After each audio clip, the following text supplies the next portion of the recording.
నమస్కారం, welcome to I dream. ధర్మ మార్గం విత్ విజిత కార్యక్రమానికి స్వాగతం. ప్రస్తుతం మనతో పాటు ఉన్నారు వేద పండితులు పవన్ కుమార్ శర్మ గారు. ఇప్పుడు వారితో మాట్లాడి మరిన్ని విషయాలు తెలుసుకుందాం. నమస్తే అండి. శ్రీమాత్రే నమః.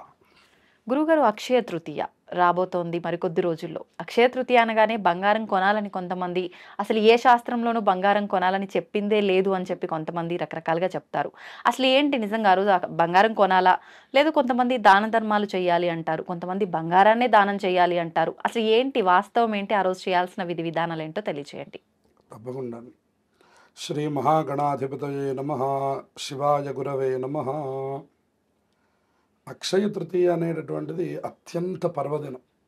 ఆ పేరులోనే మనకు అర్థమయ్యేటటువంటి విషయం ఏంటంటే అక్షయంగా ఉండేటటువంటిది.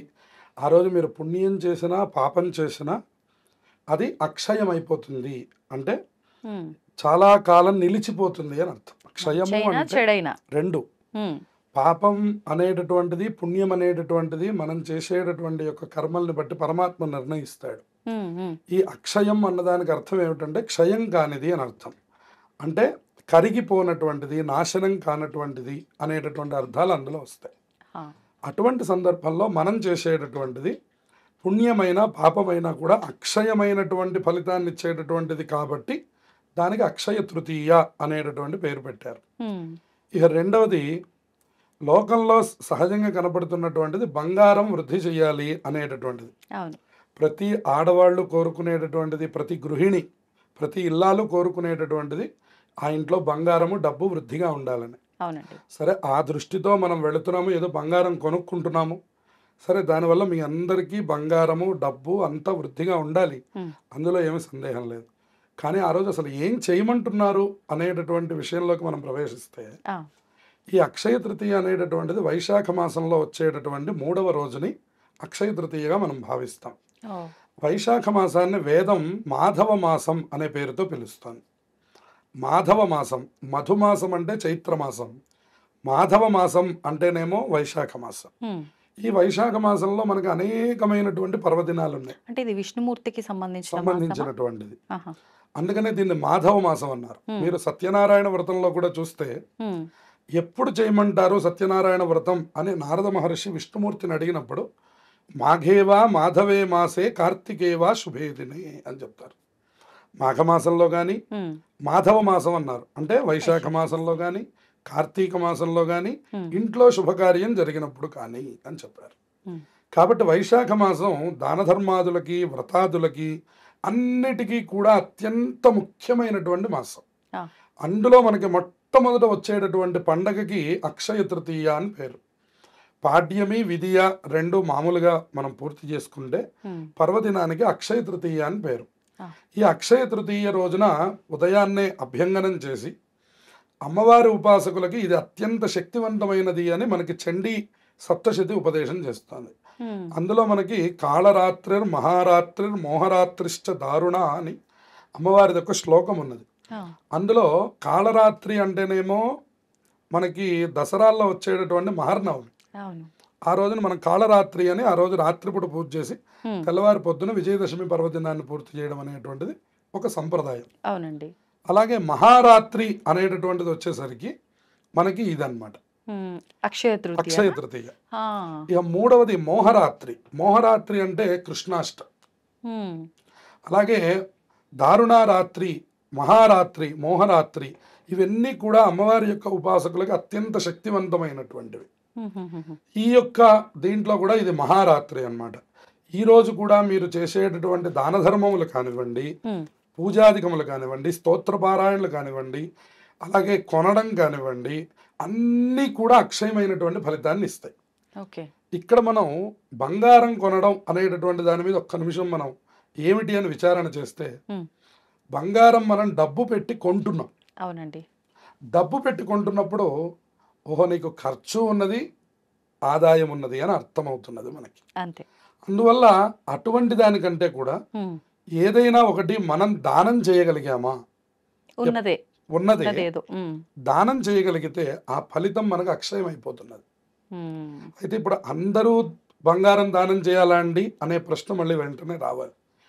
అయితే అందరూ బంగారం దానం చేయమని చెప్పట్లేదు. వైశాఖ మాసంలో కొన్ని వస్తువులు దానం చేస్తే అక్షయమైనటువంటి ఫలితం వస్తుందని చెప్పారు. ఏంటండి ఆ వస్తువులు? అందులో నీళ్లతో నిండినటువంటి యొక్క కుండ, హ్మ్. మట్టి కుండ, చల్లబడేటటువంటి యొక్క మట్టి కుండని శుభ్రంగా కొని దాన్ని బాగా కడిగి, అంటే ముందు రోజే దాన్ని కడిగి దాని నిండా నీళ్లు పట్టి పెట్టి హ్మ్. తర్వాత రోజు బ్రాహ్మడి దగ్గరికి తీసుకొని వెళ్ళి ఆ కుండ నిండా నీరు పోసి దాని మీద ఒక మూత పెట్టి హ్మ్. దానిపైన తాంబూలాన్ని పెట్టి చక్కగా ఆ నిండు కుండని బ్రాహ్మడికి దానం చేస్తే జన్మ మొత్తంలో కూడా దాహార్తి బాధ కలగకుండా ఉంటుంది. హ్మ్. ఇది యమద్వారంలో కూడా మనల్ని రక్షిస్తుంది అని మనకు వైశాఖ పురాణం చెప్తారు. అంటే ఇది ప్రత్యేకించి ఇవ్వటం వెనకాల ఆంతర్యం వేసవి కాలం అని ఉద్దేశించా? ఇంకేదైనా ఉందా? పితరులకు కూడా దాహార్తి బాధ తొలగిపోవడం కోసమని ఓహ్! ఇది బాగా ఉపయోగపడుతుంది అని చెప్తున్నారు. ఓకే. మనకి దాహం తీరడం ఒకటైతే హ్మ్. హ్మ్. మన పితృదేవతలు ఉన్నారు గతించినటువంటి వాళ్ళు. హ్మ్. మనకే ఇంత దాహం బాధ కలుగుతోంది అంటే అవును. ఊర్ధ్వలోకాల్లో ఉన్నటువంటి వాళ్ళు వాళ్ళకి ఎంత దాహ బాధ కలుగుతుంది. హ్మ్. కాబట్టి దాహార్తి బాధ శమనం కోసమని ఓకే. ఎవరైతే మట్టి కుండలో నీళ్లు పోసి చక్కగా చల్లబడేటటువంటి రీతిలో బ్రాహ్మడికి దానం చేస్తారో ఆ! వాళ్ళకి వాళ్ళ పితృదేవతలకి ఇద్దరికీ కూడా అక్షయమైనటువంటి ఫలితం వస్తుంది అని చెప్తున్నారు. హ్మ్. ఇక రెండవది విసినికర్ర అని చెప్తున్నారు. హ్మ్. తాటాకుతో కూడినటువంటి విసినికర్ర శ్రేష్టం. ఆ! తర్వాత మీరు ఏదైనా ఇవ్వవచ్చు. ఆ తర్వాత మామిడి పళ్ళు గనక దానం చేసినట్లయితే హ్మ్. సంతాన వృద్ధి కలుగుతుంది అంటుంది శాస్త్రం. ఓకే. ఆ రోజున తప్పకుండా మామిడి పళ్ళని ఎన్ని వీలైతే అన్ని, దానికేమి ఈ సంఖ్య అనే నియమం లేదు. హ్మ్. ఎన్ని పళ్ళు వీలైతే అన్ని పళ్ళు, చక్కటి పళ్ళు, స్తోమతకు పండులో తగ్గట్టుగా. స్తోమకి తగ్గినట్టు బ్రాహ్మణులకే ఇవ్వాలా అండి? ఎవరికైనా? ఇస్తే అక్షయ ఫలం. ఓకే. బ్రాహ్మడికే ఎందుకు చెప్పారంటే హ్మ్. బ్రాహ్మణో వై సర్వా దేవతా అని వేదం చెప్తుంది. వేదం కొన్ని కొన్ని చోట్ల మాత్రమే సర్వదేవతలు ఉంటారని చెప్పింది. హ్మ్. హ్మ్. అందులో బ్రాహ్మడు ఒకడు, గోవు ఒకటి, అగ్నిహోత్రం ఒకటి, అలాగే దేవాలయం ఒకటి. ఇవన్నీ కూడా హ్మ్. ఎప్పుడూ దేవతలందరూ నివసించేటటువంటి యొక్క ప్రదేశములు. అందువల్ల అక్కడ చేస్తే ఎక్కువ ఫలితం వస్తుంది. మిగతా వాళ్ళకి చేస్తే ఫలితం రాదు అని కాదు. ఆ! కాస్తింత ఫలితం ఎక్కువ రావడం కోసం బ్రాహ్మడికి దానం చేయమంది శాస్త్రం. ఆ! అందువల్ల మొదట బ్రాహ్మడికి ఇచ్చి హ్మ్. తర్వాత మనం ఎక్కడైనా పంచిపెట్టవచ్చు. అవును. కాబట్టి అక్షయంగా ఫలదానం చేయమన్నారు. హ్మ్. అలాగే విసనకర్ర దానం చేయమన్నారు. వస్త్రాన్ని దానం చేయమన్నారు. హ్మ్. ఇవి అందరి స్తోమతకి తగినటువంటివి. అవును. కుండలేని పరిస్థితి ఎవరికీ ఉండదు, రావద్దు. అవును. ఇక రెండవది విసనకర్ర, పళ్ళు, వస్త్రం. కాబట్టి ఈ 4 వస్తువులు ప్రత్యేకంగా హ్మ్. దానం చేయండి. శక్తి కలిగినటువంటి వారు లోహ దానం చేయమన్నారు. లోహాల్లో శ్రేష్టమైనటువంటిది బంగారం, బంగారం. ఆ తర్వాత వెండి, ఆ తర్వాత రాగి, ఆ హ్మ్. తర్వాత ఇత్తడి, ఆ తర్వాత కంచు. ఇట్లా మనకి పంచలోహాలు ఉన్నాయి. అవును. ఈ 5 లోహాల్లో ఏదో ఒక దానం చేయండి. హ్మ్. భగవంతుడు మనకి ఏది శక్తిని ఇచ్చాడు. ఒక రాగి చెంబు, గ్లాసు, ఉద్ధరణ, హ్మ్. పళ్ళెం కొని బ్రాహ్మడికి ఇవ్వవచ్చు. అది హ్మ్. కూడా లోహదానమే. అలాగే ఒక వెండి చిన్న గ్లాసు, ఒక చిన్న ఉద్ధరణ హ్మ్. కొని ఇవ్వగలిగే శక్తి నాకు ఇచ్చాడు ఈసారి మహావిష్ణువు అని దాన్ని సద్వినియోగం చేసుకోవచ్చు. హ్మ్. ఏ రూపంలో అయినా కానివ్వండి, ఆ రోజు చేసేటటువంటి దాన ధర్మములకు ఎక్కువ ప్రాధాన్యత ఉన్నది. ఇక ఆ తర్వాత పూజాధికములలోకి వచ్చేసరికి మనకి హ్మ్.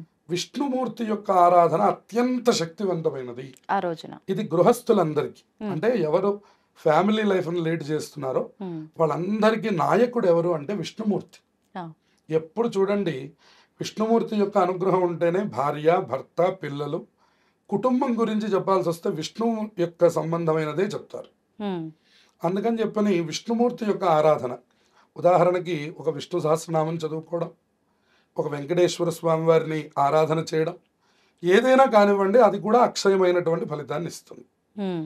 ఇక మనకున్నటువంటి మంత్ర జపాలు, ఎవరికి వాళ్ళకి ఏదో పర్సనల్గా ఒక మంత్రం జపం చేసుకుంటూ హ్మ్. ఉంటాను, దానివల్లే నాకు ఇంత బాగుంది అని ప్రతి వాళ్ళకి ఏదో ఒక ఉంటుంది. నామం, ఒక దేవత, ఒక ఉపాసన ఉంటుంది. అవును. ఆ ఉపాసనని ఆ రోజు మరింత ఎక్కువగా ఆచరించుకోవాలి. హ్మ్. దానివల్ల కూడా అత్యంత శక్తివంతమైన ఫలితం. ఫలితాలు వస్తాయి. ఓకే. ఇక ఆఖరిది ఏం చెప్తున్నారంటే అమ్మవారి యొక్క ఆరాధన మీద కూడా దృష్టి పెట్టాలి.